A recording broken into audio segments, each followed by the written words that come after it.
الحمد لله نحمده ونستعينه ونستغفره ونؤمن به ونتوكل عليه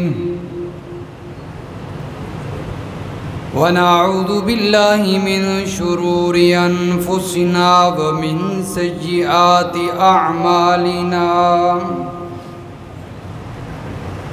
من يهده الله فلا مضل له ومن يضلله فلا هادي له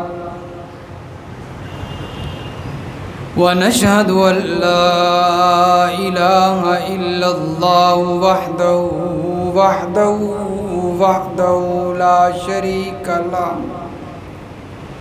لا شريك له ولا نظير له ولا وزير له ولا مشير له ولا ند له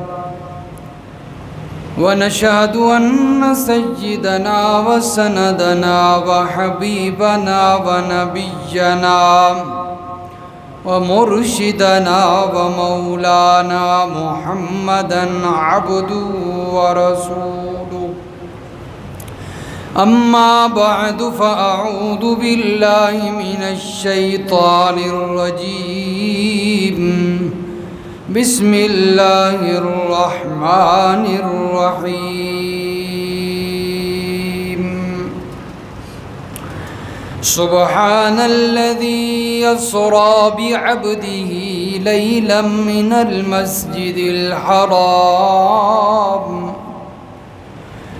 المسجد الحرام إلى المسجد الأقصى الذي باركنا حوله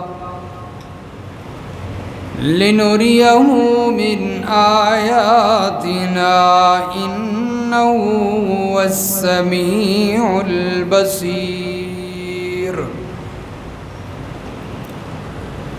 سبحان ربك رب العزة عما يصفون وسلام على المرسلين والحمد لله رب العالمين اللهم صل على محمد وعلى آل محمد كما صليت على إبراهيم وعلى آل إبراهيم إنك حميد مجيد اللهم بارك على محمد وعلى آل محمد كما باركت على إبراهيم وعلى آل إبراهيم إنك حميد مجيد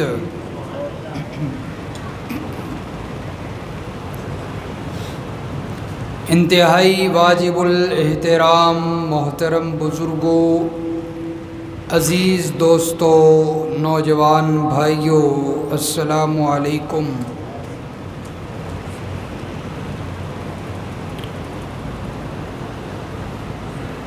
روئے زمین پر، اس دھرتی پر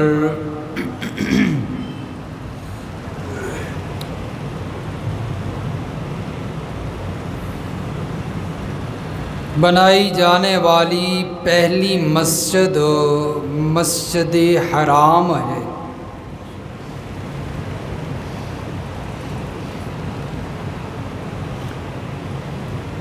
اور دوسری جو مسجد اس روئے زمین پر تعمیر کی گئی، بنائی گئی، وہ ہے مسجد اقصی۔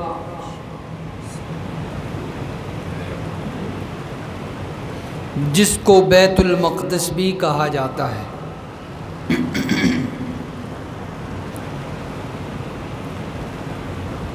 حضرت ابو ذر رضی اللہ تعالیٰ عنہ فرماتے ہیں،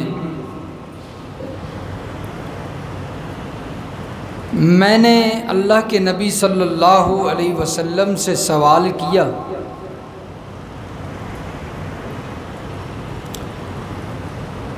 کہ اس دھرتی پر سب سے پہلی مسجد کون سی بنائی گئی؟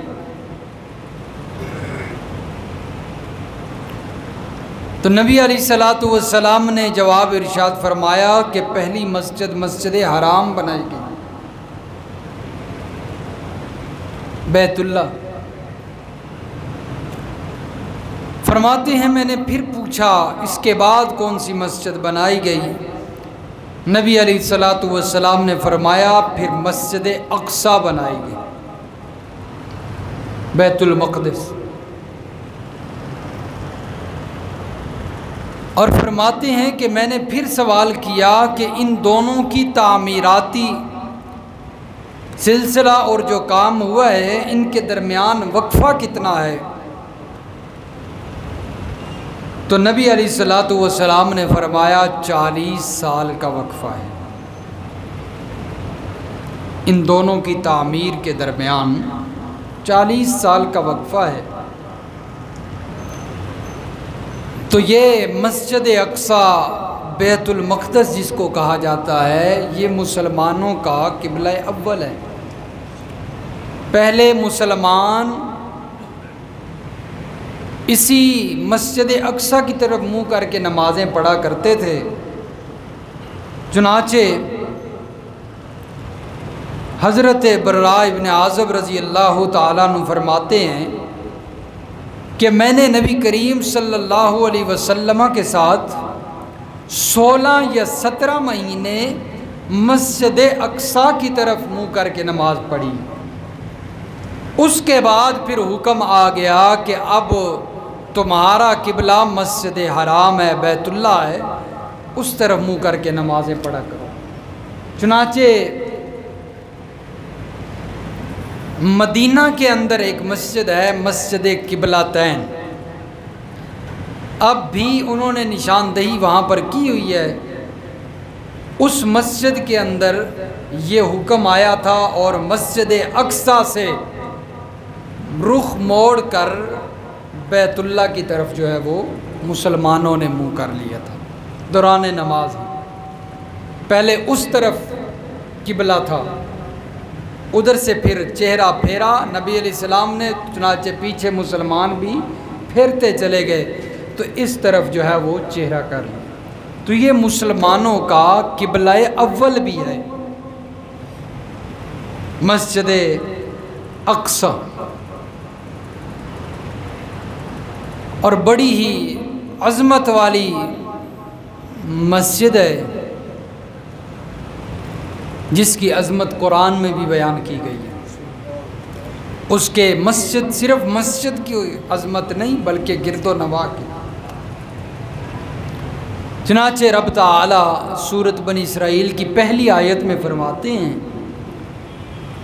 فرمایا سبحان الذی اسری بعبدہ لیلا من المسجد الحرام إِلَى الْمَسْجِدِ الْأَقْصَى الَّذِي بَارَكْنَا حَوْلَهُ۔ اللہ فرماتے ہیں پاک ہے وہ ذات جس نے اپنے خاص بندے کو راتوں رات سیر کروائی مسجد حرام سے مسجد اقصی تک۔ الَّذِي بَارَكْنَا حَوْلَهُ، وہ مسجد اقصی جس کے ارد گرد کو اللہ فرماتے ہیں ہم نے اس کے گرد و نواح کو بابرکت بنایا، برکت والا بنایا۔ اس کے گرد و نواح کو برکت والا بنایا، اس میں برکت رکھی ہے۔ میرے دوستو ذرا سوچئے نا، جس کے گرد و نواح برکت والے ہیں وہ خود کتنی برکت والی ہے، وہ خود مسجد کتنی برکت والی ہے۔ اللہ فرماتے ہیں ہم نے اسی مسجد اقصی میں معراج والا جو سفر شروع ہوا سب سے پہلا سٹاپ اسی مسجد اقصی میں ہوا۔ مسجد حرام سے نبی علیہ الصلوۃ والسلام نے سفر شروع کیا اور کہاں پر پہنچے؟ مسجد اقصی میں۔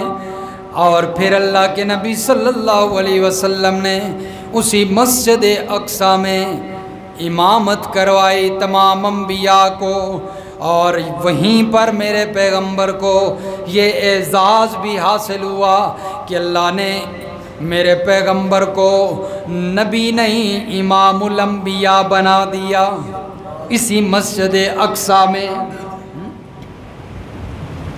تو بڑی عزت والی جگہ، بڑی عظمت والی مسجد ہے بیت المقدس، جس کو آج حاصل کرنے کے لیے یہودی پورا زور لگا رہا ہے اور مسلمانوں کو شہید کر رہا ہے۔ یہ وہ عظیم مسجد ہے، وہ عظیم جگہ ہے جس کو اللہ نے بڑا برکت والا بنایا۔ کیسے عظیم اور برکت والی جگہ ہے؟ دو وجہ سے، دو وجہ۔ ایک تو یہ ہے کہ وہاں کی جو جگہ ہے اور وہاں کی جو دھرتی ہے وہ بڑی زرخیز ہے، شادابی ہے، ہریالی ہے، اس وجہ سے وہ بڑی جگہ، قیمتی جگہ ہے۔ اور دوسری وجہ جو معنوی ہے کہ وہاں پر اللہ نے کئی نبیوں کو مبعوث فرمایا، اور پھر وہاں پر فرشتوں کا بھی نزول ہوتا رہا، اب بھی ہوتا ہے، اور اسی طرح کئی نبیوں کا وہ مدفن بنا، کئی نبی متعدد انبیاء وہاں اس جگہ پر دفن ہیں، اس لیے فرمایا بڑی عظیم جگہ ہے مسجد اقصی والی، اور بڑی عزت والی عظمت والی جگہ ہے۔ اور اسی طرح نبی علیہ الصلوۃ والسلام نے بھی فرمایا کہ یہ مسجد اقصی ان 3 مساجد میں سے ہے۔ کتنی؟ 3 مساجد میں سے ہے جن کے اندر نماز پڑھنے کو خصوصی فضیلت حاصل ہے۔ فرمایا 3 مسجدیں ایسی ہیں جہاں پر سفر کر کے جانا اور وہاں پر جا کر نماز پڑھنا بڑی فضیلت کا باعث ہے۔ نبی علیہ الصلوۃ والسلام نے فرمایا لا تشد الرحال، فرمایا الا الی 3 مساجد، انسان 3 جگہوں اور 3 مسجدوں کے علاوہ کسی جگہ پر ثواب کی نیت سے سفر نہیں کر سکتا۔ ثواب کی نیت سے 3 جگہوں کے علاوہ، 3 مسجدوں کے علاوہ، فرمایا ان جگہوں پر جانا مستحب ہے۔ اور اللہ کے پیغمبر کے کئی صحابہ نے خصوصیت کے ساتھ ان جگہوں کا سفر کیا، صرف ان جگہوں کو خاص کر کے ان کی طرف سفر کیا۔ فرمایا وہ 3 مسجدیں اور 3 جگہیں کون سی ہیں؟ نمبر 1 فرمایا مسجد حرام، مسجد حرام بیت اللہ، اب بھی لوگ وہاں پر ثواب کی نیت سے سفر کرتے ہیں۔ نمبر 2 فرمایا مسجدی، میری مسجد، مسجد نبوی۔ نمبر 3 فرمایا مسجد اقصی، کون سی مسجد؟ مسجد اقصی۔ یہ 3 مسجدیں ایسی ہیں فرمایا ان کی طرف انسانوں کو ثواب کی نیت سے سفر کرنا چاہیے کہ ہم وہاں پر سفر کر کے جائیں گے تو اللہ ہمیں ثواب عطا کرے۔ اور واقعتاً اللہ کے نبی نے فرمایا ہے ان 3 جگہوں کی خصوصیت یہ الگ ہے۔ رحمت کائنات صلی اللہ علیہ وسلم نے فرمایا جو انسان مسجد حرام میں بیت اللہ میں ایک نماز ادا کرے گا اللہ تعالیٰ اس کو 1,00,000 نمازوں کے برابر ثواب عطا کرے گا۔ اور جو بندہ مسجد نبوی میں ایک نماز ادا کرے گا میرے محبوب نے فرمایا اس کی خصوصیت یہ ہے کہ ایک نماز ادا کرنے کی وجہ سے اللہ رب العزت 50,000 نمازوں کا ثواب عطا فرمائیں گے۔ اور مسجد اقصی کی بھی فضیلت سنیے، اللہ کے محبوب نے فرمایا جو انسان مسجد اقصی میں نماز ادا کرے گا، خصوصیت کے ساتھ وہاں جا کر میں نماز ادا کروں، اللہ رب العزت فرماتے ہیں، رحمت کائنات نے فرمایا کہ پروردگار عالم رب العالمین اسے 250 نمازوں کا ثواب عطا فرمائیں گے۔ تو یہ 3 مسجدیں ایسی ہیں جن کو خصوصیت کے ساتھ بیان کیا۔ تو مسجد اقصی بڑی فضیلت والی عظیم جگہ ہے بیت المقدس، اور فرمایا یہ مسجد اقصی وہ جگہ ہے، بیت المقدس وہ جگہ ہے کہ جب حضرت سلیمان علیہ السلام نے اس کی تعمیر فرمائی تو 3 چیزوں کا اللہ تعالیٰ سے مطالبہ فرمایا، یا اللہ 3 چیزیں عطا فرمائیے۔ کتنی چیزیں؟ بیت اللہ کی، مسجد اقصی کی، بیت المقدس کی تعمیر کر رہے ہیں تو اللہ تعالیٰ سے 3 چیزیں مانگتے ہیں۔ جس طرح کہ حضرت ابراہیم علیہ السلام نے بیت اللہ کی تعمیر فرمائی نا، تو انہوں نے بھی کوئی دعائیں مانگی تھیں جو سورۃ البقرہ کے اندر ذکر ہیں۔ اسی طرح بیت المقدس کی تعمیر کرتے ہوئے حضرت سلیمان علیہ السلام نے بھی کچھ دعائیں مانگی۔ پہلے نمبر پر فرماتے ہیں الہ العالمین، میں بیت المقدس کی تعمیر کر رہا ہوں، مسجد اقصی کی تعمیر کر رہا ہوں، مجھے کچھ عطا فرمائیے، میں کچھ مانگ رہا ہوں۔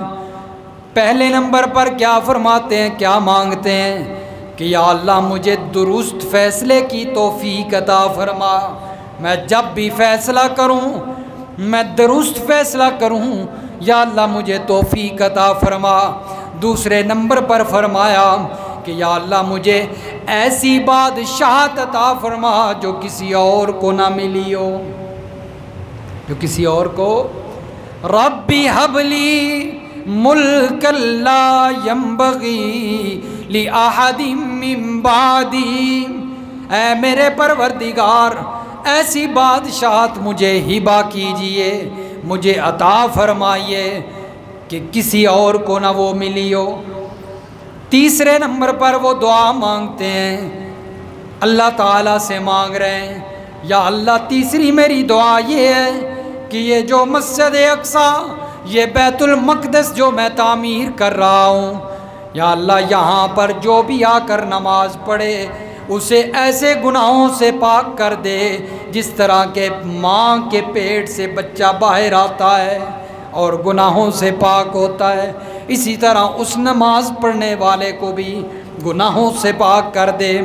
نبی علیہ السلام فرماتے ہیں پہلی 2 دعائیں اللہ رب العزت نے، جو پہلی 3 چیزیں حضرت سلیمان نے مانگی اللہ نے قبول فرما لیں، وہ عطا کر دیں، فیصلہ درست کرنے کی بھی توفیق عطا فرمائی، اور پھر اللہ نے ایسی بادشاہت بھی عطا فرما دی جو دنیا میں کسی کو نصیب نہیں ہوئی ہے۔ اور تیسرے نمبر پر جو اللہ کے پیغمبر نے دعا مانگی حضرت سلیمان علیہ السلام نے، نبی علیہ السلام فرماتے ہیں مجھے امید ہے کہ اللہ نے یہ بھی قبول کر لی ہوگی۔ تو بڑی عظیم جگہ ہے مسجد اقصی، بیت المقدس۔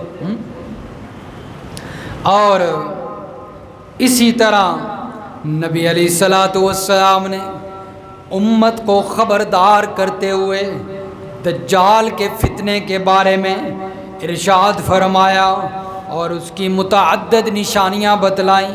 دجال کا جو فتنہ ہوگا، دجال جو ہوگا اس کی نشانیاں تو بہت زیادہ ہیں، بہت زیادہ نشانیاں بتلائی گئیں۔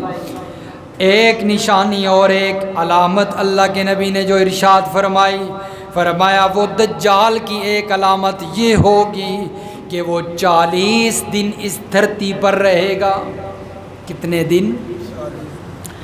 40 دن اس دھرتی پر رہے گا، اور اس کی بادشاہت کونے دنیا اور دھرتی کے خطے خطے میں پہنچ جائے گی۔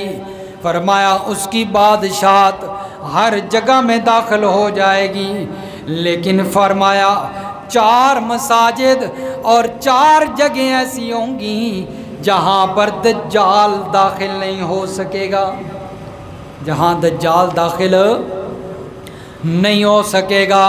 فرمایا نمبر 1 مسجد حرام، نمبر 2 مسجد نبوی، نمبر 3 مسجد اقصی، نمبر 4 مسجد طور سینا، مسجد طور سینا۔ فرمایا یہ 4 مساجد ایسی ہیں جہاں پر دجال کا داخلہ ممنوع ہے، اور یہاں دجال کی بادشاہت داخل نہیں ہو سکی، اس کا حکم ان جگہوں پر نہیں چلے گا، باقی پوری دنیا کے خطے خطے میں فرمایا اس کی بادشاہت پہنچے گی اور اس کا حکم چلے گا۔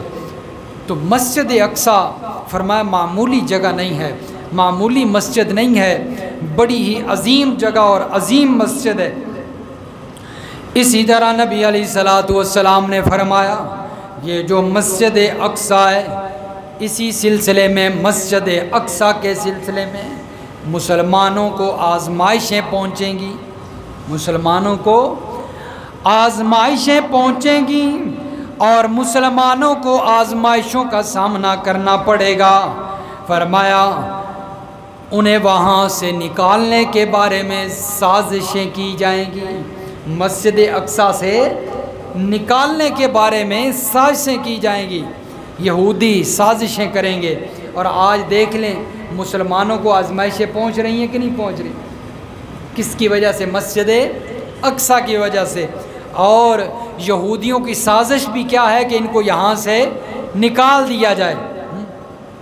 ابھی ٹرمپ پتہ کیا کہتا ہے؟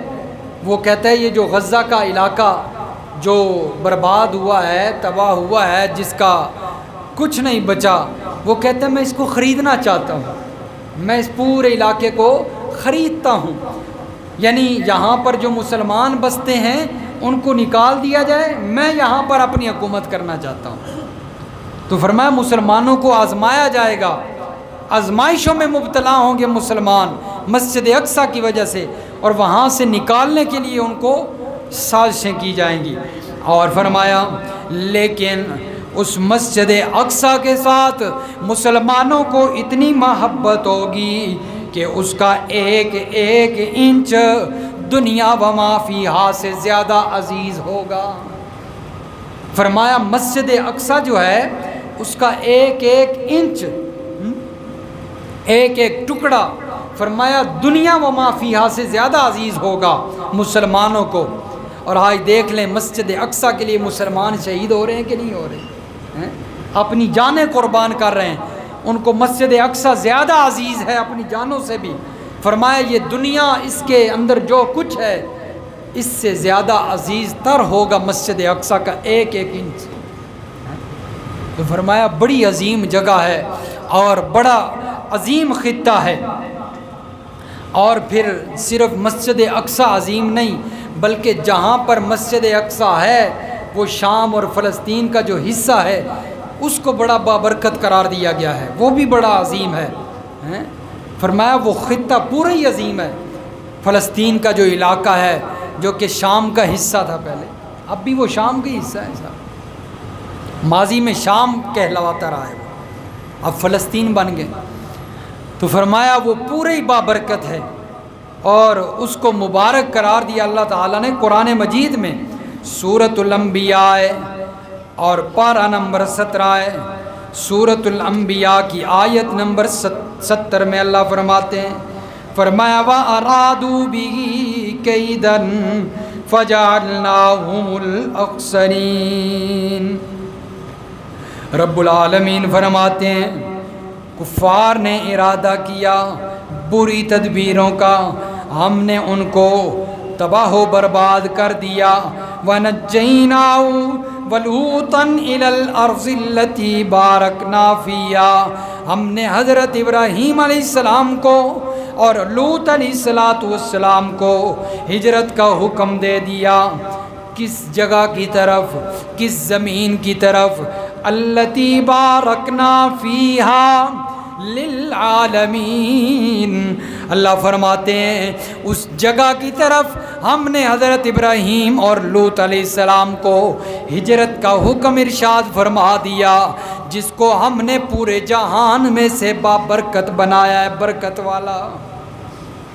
اور تمام مفسرین کا اتفاق ہے، تمام اہل علم کا اتفاق ہے کہ اس برکت والی جگہ سے مراد شام اور فلسطین کی جگہ ہے، کیونکہ حضرت ابراہیم علیہ السلام نے اور حضرت لوط علیہ السلام نے عراق سے فلسطین کی طرف ہجرت فرمائی تھی۔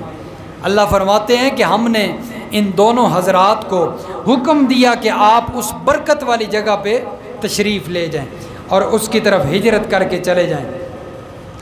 اسی طرح فرمایا کہ سورۃ انبیاء کی آیت نمبر 81 میں رب العالمین فرماتے ہیں وَلِسُلَيْمَانَ الرِّيحَ عَاصِفَةً تَجْرِي بِأَمْرِهِ إِلَى الْأَرْضِ الَّتِي بَارَكْنَا، ہم نے سلیمان علیہ السلام کے لیے ہوا کو مسخر کر دیا، ہوا کو تابع بنا دیا۔ جس طرح حضرت سلیمان علیہ السلام ہوا کو حکم دیتے تھے وہ اسی طرح چلتی تھی، اسی طرف چلتی تھی۔ ان کا تخت لے کر تیز و تند ہوا کو ہم نے حضرت سلیمان کے تابع کر دیا تھا۔ تجری بِأَمْرِهِ إِلَى الْأَرْضِ الَّتِي بَارَكْنَا، فرمایا اس زمین کی طرف لے کر ان کو چلتی تھی جس کے اندر ہم نے برکتیں رکھ دی تھیں۔ اور وہ زمین کون سی ہے؟ شام کی زمین ہے، فلسطین کی زمین ہے۔ اللہ فرماتے ہیں کہ ہم نے اس کو برکتوں والا بنایا ہے، یہ معمولی جگہ نہیں ہے، معمولی زمین نہیں ہے۔ اسی طرح اللہ رب العزت نے 3 مقامات مقدسہ کا ذکر فرمایا۔ سورۃ 3 کے اندر پارہ نمبر 30 میں فرمایا وَالتِّينِ وَالزَّيْتُونِ وَطُورِ سِينِينَ وَهَذَا الْبَلَدِ الْأَمِينَ۔ 3 مقامات کی اللہ تعالیٰ قسم اٹھاتے ہیں، مجھے قسم ہے وَالتِّينِ وَالزَّيْتُونِ، تین کی، انجیر کی، زیتون کی، وطور سینین، طور سینا کی قسم ہے، وَهَذَا الْبَلَدِ الْأَمِينَ، امن والے شہر کی قسم ہے، امن والے۔ یہ 3 مقامات مقدسہ جن کی اللہ تعالیٰ نے قسم اٹھائی ہے۔ پہلا مقام وہ جگہ جہاں پر زیتون اور انجیر ہوتی ہے، اس سے مراد کون سا مقام ہے؟ فرمایا شام اور فلسطین کا مقام ہے، شام اور فلسطین کا مقام ہے۔ اس جگہ پہ اللہ نے حضرت عیسیٰ علیہ السلام کو نبی بنا کر مبعوث فرمایا۔ اور دوسرا مقام فرمایا طور سینا کا، اس جگہ پر اللہ نے حضرت موسیٰ علیہ السلام کو نبی بنا کر مبعوث فرمایا۔ تیسرا مقام امن والا شہر، فرمایا اس مقام پر اللہ نے امام الانبیاء کو نبی بنا کر مبعوث کیا۔ یہ 3 مقام ایسے مقام ہیں جو مقدس مقام ہیں جن کو قرآن نے ذکر فرمایا ہے۔ تو ان 3 میں سے ایک مقام کون سا ہے؟ شام اور فلسطین کا مقام ہے۔ فرمایا یہ بھی مقامات مقدسہ میں سے ہے، جہاں پر مسجد اقصیٰ ہے اور بیت المقدس ہے، یہ دونوں ایک ہی جگہ ہیں، مسجد اقصیٰ اور بیت المقدس۔ فرمایا یہ عظیم مقام ہیں، بڑی عظمت والے مقام، مسلمانوں کے دلوں کے اندر ان کی محبت موجود ہے۔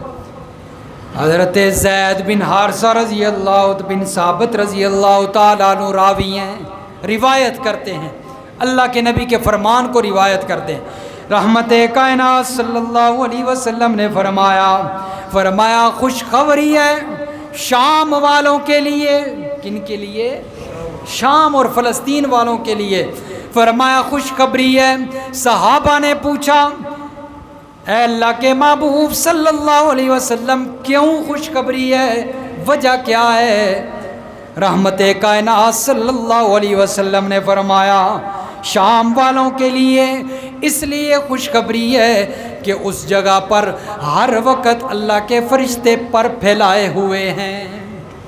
اللہ کے فرشتے ہر وقت اس جگہ کو گھیرے ہوئے ہیں، پر پھیلائے ہوئے ہیں، اس جگہ کا پہرا دے رہے ہیں۔ اس لیے فرمایا ان لوگوں کے لیے خوشخبری ہے۔ میرے دوستو، بڑی عظیم جگہ ہے اور بڑی مقدس جگہ ہے۔ ہر مسلمان کے دل میں محبت ہونی چاہیے، جس طرح کہ نبی علیہ الصلوۃ والسلام نے فرمایا کہ مسلمانوں کو وہ جگہ اتنی عزیز ہونی چاہیے کہ اس کا ایک ایک انچ وہ دنیا و ما فیہا سے زیادہ محبوب۔ تو آج دیکھ لیں مسلمانوں کو اس جگہ سے محبت بھی ہے کہ نہیں؟ اگر اس جگہ کی طرف کوئی آنکھ اٹھاتا ہے تو مسلمان بے چین ہو جاتے ہیں۔ اس لیے بڑی عظیم جگہ ہے، بڑی مقدس جگہ ہے۔ اور نبی علیہ الصلوۃ والسلام نے فرمایا کہ قیامت سے پہلے ایک آگ نکلے گی اور وہ لوگوں کو اکٹھا کرے گی، جمع کرے گی۔ تو صحابہ نے عرض کیا، اے اللہ کے محبوب، پھر ہمیں کیا حکم ہے؟ اس وقت ہمیں کیا حکم ہے؟ نبی علیہ الصلوۃ والسلام نے فرمایا، شام کے اندر اس وقت اپنا جو ہے وہ مقیم بن جانا، اپنی مستقل اقامت شام کو بنا لینا، فلسطین کو بنا لینا۔ وہ مسلمانوں کے لیے پناہ گاہ ہوگی، وہ مسلمانوں کے لیے پناہ گاہ ہو جائے گی، شام اور فلسطین یہ جگہ۔ تو میرے دوستو، ہمارے دلوں میں اس کی محبت ہونی چاہیے، اس لیے کہ وہاں پر قبلہ اول موجود ہے۔ مسلمانوں کا قبلہ اول مسجد اقصی اس جگہ پر موجود ہے، اور اس جگہ کو قرآن نے بابرکت جگہ کہا ہے۔ وہاں پر کئی انبیاء مبعوث کیے گئے اور کئی انبیاء کا مدفن بنا ہے۔ وہاں پر کئی انبیاء کے جسم مبارک دفن ہیں اور ان کی قبریں موجود ہیں۔ اس لیے اس جگہ سے ہمیں ایک دل محبت ہونی چاہیے۔ اللہ تعالیٰ سمجھ نصیب فرمائے، عمل کی توفیق عطا فرمائے۔